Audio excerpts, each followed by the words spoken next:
Everybody has been rightly praising the Orlando Magic's offseason, but guess what? There's still some doubt. It's time to talk about the big swing stat that we all know. It's shooting today on Locked On Magic.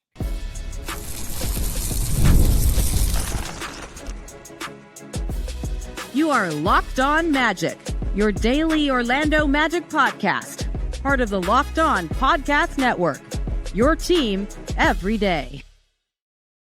And you are indeed Locked On Magic. Today is July 16th, 2025. My name is Philip Rossman-Ike. I'm the senior writer over at OrlandoMagicDaily.com, credentialed member of the Orlando Magic media since the 2012 season. We'll talk a lot about 2012 on today's episode of Locked On Magic. On today's episode then, on Locked On Magic, actually, we are going to chat about the big swing stat for the Orlando Magic. It's the obvious one. It's the one we all assume the Magic have corrected. It's time to talk about shooting. We'll talk about the additions the Magic made, where the Magic are coming from, and then talk a little bit about Paolo's mid-range game before we dive into Tuesday's very unimportant Summer League game. Sorry to all those who played. We'll get to all that coming up here in just a moment. First, we want to thank you again for making Locked On Magic part of your day every day. No matter when you listen to us, whether it's first thing in the morning, whether it's right when we upload, we truly appreciate you making Locked On Magic part of your day every day. We appreciate all of you who make us your first listen of the day. We appreciate all of you who are part of our everyday crew. I want to find a name for you guys if you could come up with one. You can check us out wherever you download podcasts, all part of Locked On Podcast Network, your team every day. I'm a games person. We will not get to Tuesday's Summer League game because Jase Richardson, Tristan da Silva, and Noah Penda all sat out.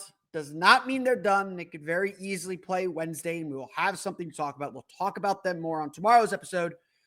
The Magic played a Summer League game, and it was a Summer League game. So we'll get to that at the end of the show. But the big thing that came out of this game was Jamal Mosley sitting in with the broadcast crew for pretty much the entire second half of the second quarter. And they got into a lot of topics, his coaching influences, pretty much everything to do with the Orlando Magic. But a consistent theme has emerged in this conversation with Mosley, as well as conversations with Magic decision makers, Magic executives, Magic coaches over the last month and a half. The Orlando Magic understood the task they had this offseason. I'm not going to pretend that they didn't understand that task. They were the worst shooting team in the league last year, 31.2% from three.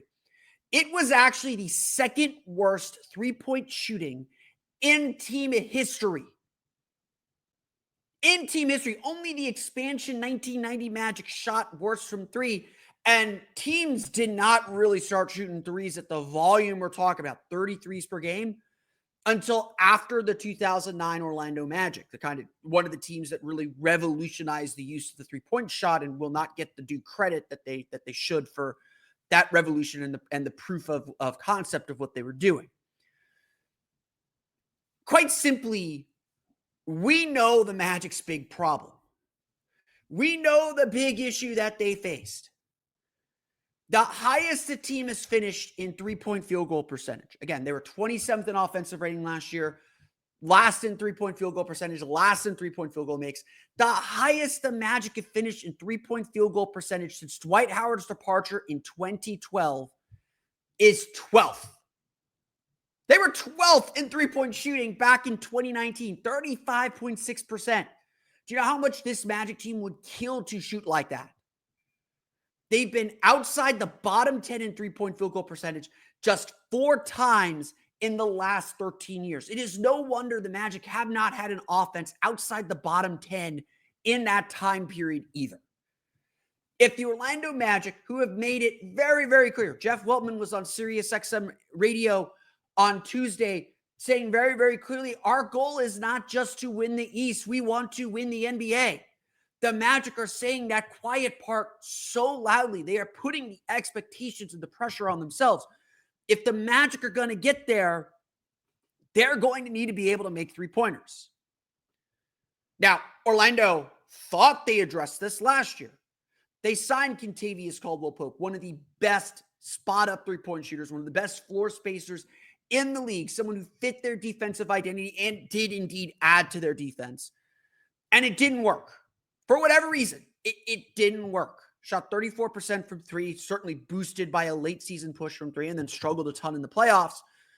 He just did not mesh with what the Magic were doing. And sure, some of it might have had to do with injuries, but he did not mesh with what the Magic were doing. So the Magic, sorry, my mic just fell. So the Magic went about changing their three-point shooting. The Magic went about changing their three-point shot, their three-point shooters. Every addition they made had this shooting thing in mind. That is the truth. Desmond Bane, 39.2% shooter last year, just the second season in his career, he shot worse than 40%. He was a 42.3% on catch and shoot three-pointers, according to Second Spectrum. They added Tyus Jones, 41.4% from three last year, career 37.8% three-point shooter. He made 43% of his catch and shoot three-pointers last year. Even if they don't, as long as they come in near those averages, the Magic shooting just got a lot better. And that doesn't get into Jase Richardson, who has delivered so far with the shooting. He's been 3 of 6 in 2 games from three. Maybe not the volume the Magic are hoping for with the amount he's on the ball, but a 41.2% three-point shooter at Michigan State last year. The Magic did indeed add the shooting that they were hoping for. All of these numbers would suggest the Magic are going to be a different kind of shooting team. That the Magic are going to take a big leap offensively.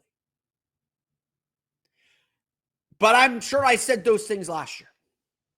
Like, look, Franz should get better from three. Technically, he did improve from three last year as bad as he shot. Paolo should get better from three, especially with more space, with another attacker to maybe set him up with some easier shots. Jalen Suggs should get better from three as well. There is no reason to think the Magic won't be a better three-point shooting team. There is zero reason to believe the Magic aren't about to take a big step. But we don't know. And that's been the going phrase and the going comment is, on paper, everything looks really good. Or it looks better. I don't want to say really good. I don't know how good this Magic team is going to be offensively. I think there are still major flaws. I've addressed those flaws over the last 2 days, and we're kind of talking about it again today. The key for the Magic is still shooting. And again, we've all said this. If Orlando could just be an average three-point shooting team, it changes everything. We'll talk about one way it could change things here in a minute, but it changes everything. The thing is, while on paper it all looks good, we don't know the answer to that question. We don't know if the Magic are about to take this huge leap, this big step from three. It could end up being that now this team's cursed, or that the way Jamal Mosley runs his offense doesn't quite work. And obviously the Magic have added Joe Prunty to help with the offense.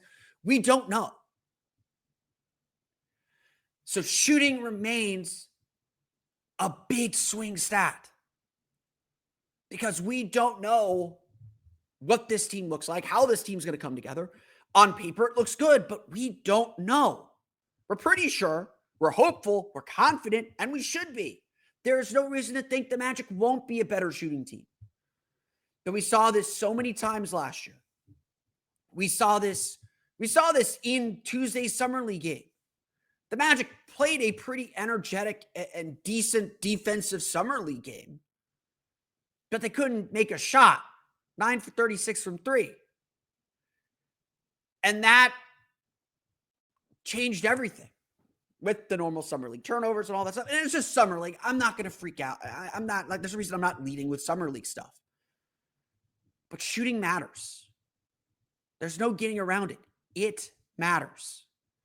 And while the Magic have done their work to address those shooting woes and to become a better shooting team, we've got to see it on the court before we truly believe it.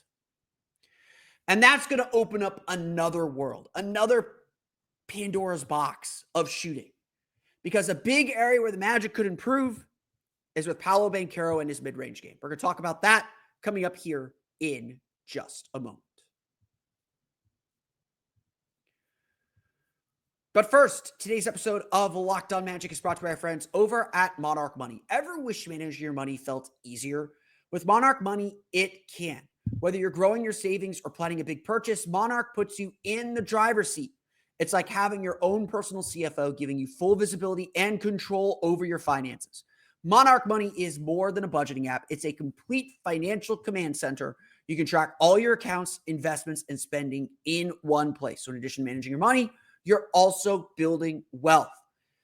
When you have the ability to track your finances and see what you're spending, you find out how much you're actually spending. Are you spending too much on going out to eat? Are you spending too much on those subscription services? Where is your money actually going? The money you bring in, the money you work hard for, where is it actually going? Is it going to the places you want it to? That's what Monarch Money helps you find out. That's what Monarch Money helps you track. That's what Monarch Money helps you manage. So take control of your finances with Monarch Money. Use code LOCKEDONNBA at monarchmoney.com for 50% off your first year. That's monarchmoney.com, code LOCKEDONNBA for half off your first year.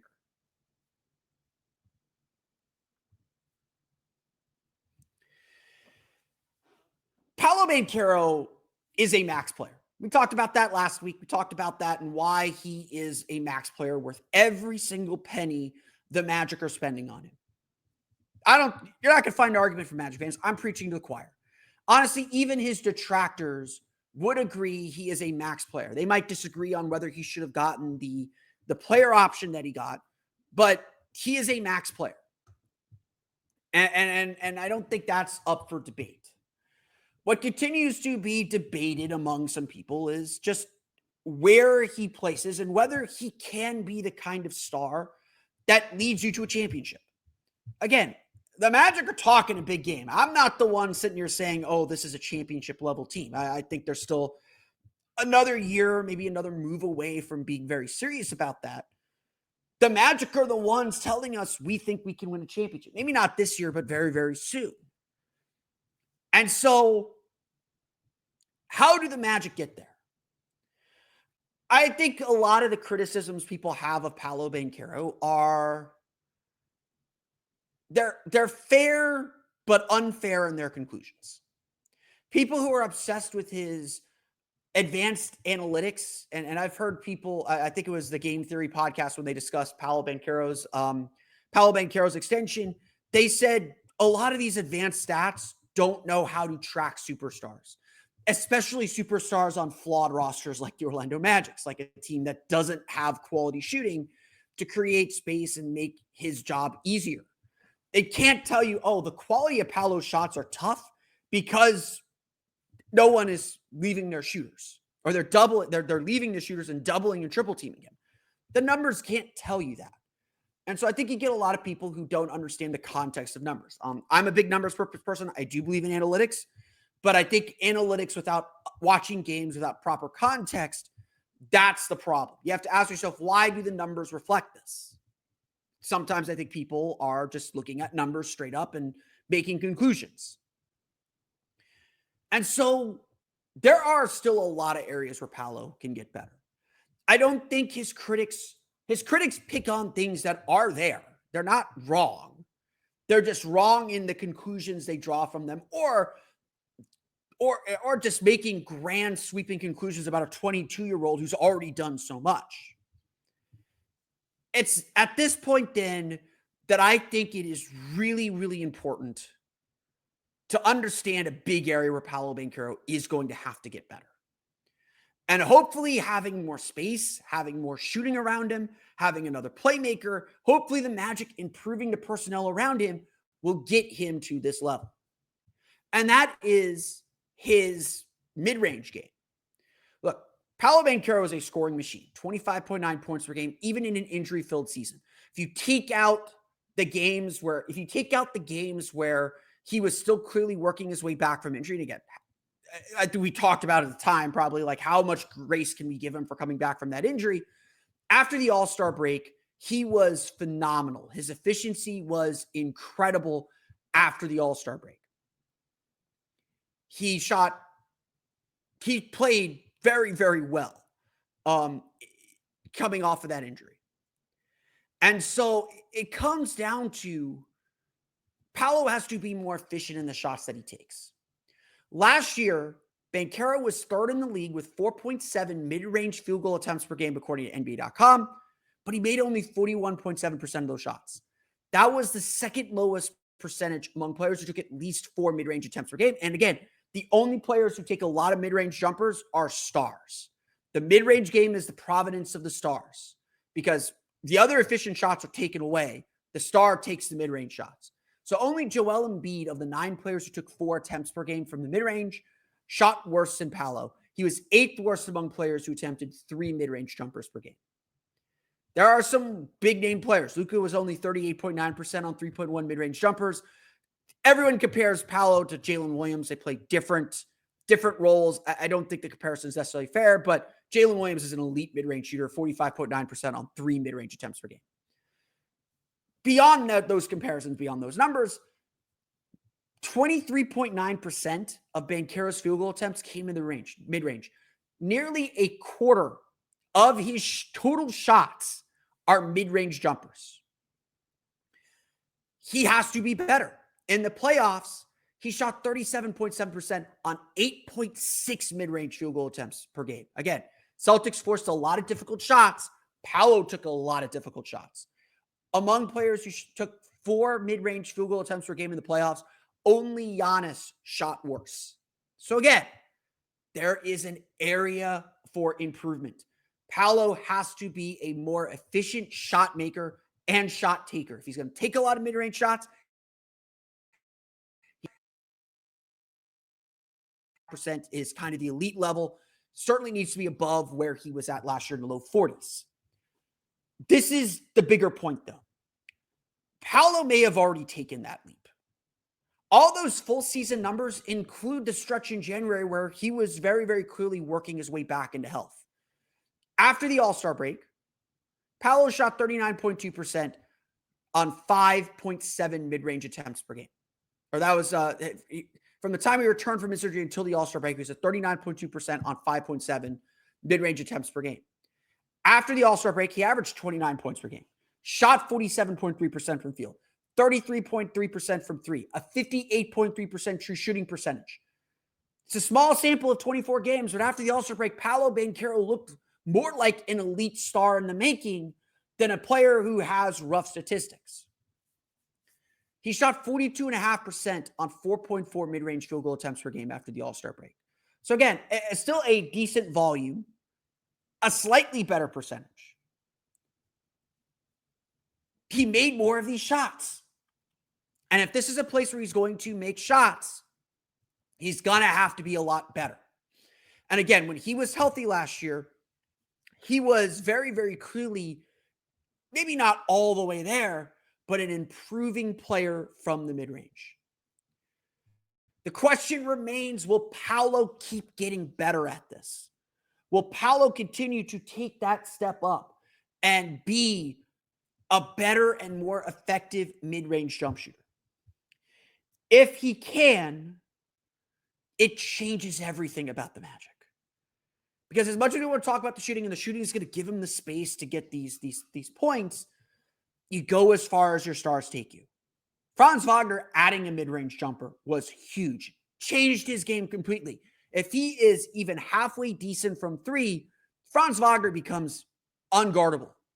If Paolo Banchero becomes a more effective and efficient mid-range shooter, let alone a three-point shooter, which he's already made progress on, he becomes unstoppable. All of a sudden, the Magic have two of the best attacking forwards in the league, which they already do have, but they get that at an elite championship level.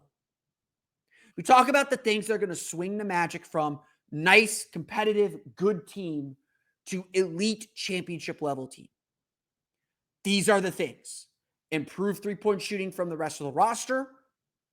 Improved mid-range shooting from Paolo Banchero. If the Magic get that, these are not merely championship dreams. These are championship realities. And that's why shooting is still at the center of everything.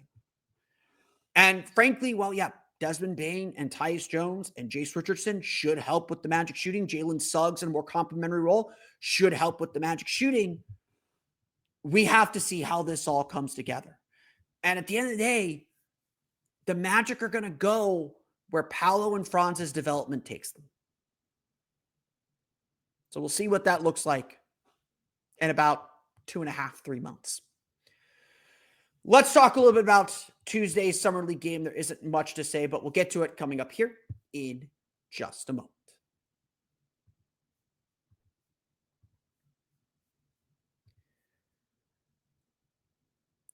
The Orlando Magic remain winless in Summer League, falling to the Oklahoma City Thunder 92-75. I would call this a frustrating game to watch if you were emotionally invested in it and cared, which, again, the players are, the coaches are. The Magic did a lot of good things. I will say this. I think I've gotten to the point with these Summer League games where the first thing I look at is the effort there. And I think the Magic have played with incredible effort. I think this group has really done a good job playing with energy. They're not giving up on these games. Coach Amir Bahar has said he wants this team to be resilient. He wants this team to keep fighting. The score does not matter. Again, do I want the Magic to win? Absolutely. Winning is better than losing. Always will be, always has to be. But it's Summer League. Random things happen. You're dealing with lineups and rosters that haven't played together, and sometimes the other team gets hot or just has better players. The Magic played with one hand behind their back, sitting Tristan da Silva, Jase Richardson, and Noah Penda. It certainly felt like, knowing the Magic's history at Summer League, they tend to play those guys 2, potentially 3 games. I wouldn't have been surprised, and I still won't be surprised if Jase or Noah play on Wednesday. I did not think they would play both games of this back-to-back at minimum. I was not surprised that Tristan sat. I think we've seen enough from Tristan. I think we're good. We're good with what we've seen from him. This is just how the Magic deal with Summer League. You can agree with it. You can disagree with it. I probably disagree with it more than I agree with their approach to Summer League, but this is how it goes. And you got to have a game where you give the young guys, give the non-roster guys a chance to play, a chance to show off themselves, a chance to play in front of the scouts for the other teams and teams overseas and everywhere else. Unfortunately for the Magic, nothing really grabbed me about any individual player on this team. Again, Oklahoma City had AJ Mitchell. He is a roster player, contributed to the team last year. He scored 27 points, 9 for 13 shooting. Just Magic did not have a way to stop him. Brandon Carlson, 7-footer, was a two-way guy for them last year. He came off, he started, played 23 points. It was his first game of the Summer League, 23.7 rebounds, 4 for 6 from 3. Just bugged the Magic with his size. They were really the only 2 guys that scored. They combined for 50 of the 92 points. Orlando fought. I want to give them all the credit in the world for the way that they fought in this game. They fell down pretty quickly, I would say. It was close in the first quarter. They gave up a run toward the end of the second quarter, got down by 12-13. The lead stayed there for the most part. Orlando tied the game toward the end of the third quarter, I want to say. And then Oklahoma City burned off a 10-2 run to end the quarter to go back up by 8, 9, 10 points. And then the Magic got down to 6 at one point, and then they just kind of let go of the rope and they kind of lost it there. After the game, Coach Bahar said that he was really proud of the way that they played. They missed some shots. They missed some shots around the rim. We had our kind of normal turnover issues, 25 turnovers in this game for 22 points. Again, just like the game against Toronto, while the Magic were kind of throwing the ball around and turning it over a lot, they got back and got it back. Oklahoma City had 19 turnovers as well. Orlando scored 23 points off those turnovers. Orlando scored more points off of Oklahoma City turnovers than Oklahoma City scored off of Orlando turnovers, which, again, turnovers were the issue because the Magic just couldn't shoot. 9 for 36 from 3, 32.3% from the floor overall. They were 24 for 26 from the foul line, which helps. A lot of guys scored a lot of their points at the foul line. Wendell Moore had 6 of his 14. He shot 3 for 11, 2 for 7 from 3. I think Wendell Moore has a really good shot at getting a two-way contract. Of any of the Magic's non-roster players on this team, Wendell Moore has stood out the most. I think that he is very much in line for a two-way contract. If that's, again, the direction the Magic want to go, we don't know what the Magic do with their two-way contracts, really.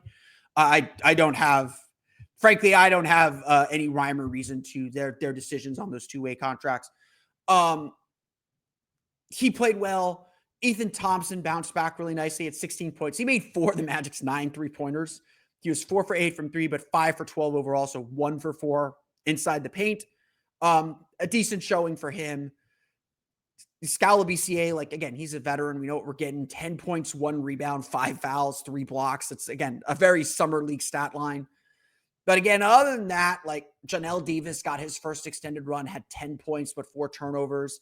Nate Santos, I thought, actually did play pretty well, but 11 points, 2 for 7 shooting, 6 for 6 from the foul line. Again, very summer league stat lines.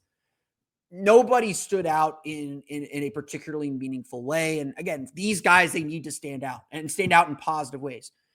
Again, I want to repeat this. I think the one thing the Magic have done very, very well in summer leagues over the last, under Jamal Mosley, but really the last 3 years, is the guys that they bring in as non-roster players really do embrace the energy and effort, culture and mentality that this Magic team has. I did not have a problem with the effort that they played with. I think they fought. I think they played hard. And that speaks a lot to the character of this team. It speaks a lot to the character of the coaching. It speaks a lot to the character of the culture. But execution wasn't there. And some of that is roster construction. Some of that are the players that are playing. There is no, like, true attacking point guard outside of Jase Richardson on this roster. And we talked about this after the Toronto game. That is a deficiency on this roster that echoes and mirrors a little bit of the deficiency in the Magic's roster. And that's a small cause for concern in my book. But the Thunder played well. The Thunder did enough to win. They had the better players take over. And even though the Magic, I thought, did some good things and played with heart and energy, just they didn't have the horses to compete. Again, it's Summer League. I'm not going to lose sleep over Summer League loss. Again, the fight was there. I think that's what matters. I think that's ultimately what they want to see. It's just this roster frame. And I think, a little part of me wants to say they're doing a disservice to these guys because they're not necessarily in positions to succeed. And that's not Amir's fault. That is, whoever's putting the roster together. And we've talked about this over several summer leagues. But it's Summer League. The guys we cared about played really well. I'll recap what we saw from Jase Richardson, Noah Penda, and Tristan Da Silva on tomorrow's show. Even if they play, we'll talk specifically about them. Yeah, that's where we're at. That's what this is. We're at that part of Summer League where there's just not a lot left to see. So we'll talk again about Summer League tomorrow. We'll talk about more specifically about the guys we care about, but that's where we will leave it at that. I want to thank you for listening to today's episode of Locked On Magic and sticking through a whole 8-minute segment on a Summer League game that felt completely meaningless. But I appreciate you all for listening to today's episode of Locked On Magic. You can find us on Twitter. You can find me on Twitter at @PhilipRR_OMD and on Blue Sky at PhilipRR. You can subscribe to the podcast on Apple Podcasts, Stitcher, TuneIn, Himalaya, Google Play, Spotify, Odyssey, and all the fun places to download podcasts to your podcast-enabled listening device. You can check us out on YouTube as well. Just search for Locked On Magic. For the latest on the Orlando Magic, be sure to check out OrlandoMagicDaily.com. You can find us there on Twitter at @OMagicDaily. And for even more Orlando Magic content, be sure to check out my Patreon page, the Orlando Magic Hub, at patreon.com/Orlando Magic Hub. As always, thank you for your support. Now that you're done making Locked On Magic your first listen today, go make your second listen, the Locked On NBA podcast, where there is no offseason. Doug, Matt, and Hayes keep you up to date on contract negotiations, rumors, and everything you need to be the most informed NBA fan. Find Locked On NBA on YouTube or wherever you listen to podcasts, part of Locked On Podcast Network, your team every day. My apologies for earlier in the show when my mic fell. As you can see on YouTube, my little mic flag fell off. It weighs the thing down like crazy. I am in the process of buying a new mic for the start of next season so that our championship run sounds crystal clear and all that. But I apologize for the technical snafu earlier. And if this sounds a little weird because I don't have my wind guard in place, but that's going to do it for me today. I want to thank you all again for listening to today's episode of Locked On Magic. We'll be back tomorrow for another episode talking about Summer League. Until then, for Orlando Magic Daily and Locked On Magic, this has been Philip Rossman-Reich. We'll see you all again next time for another episode of Locked On Magic.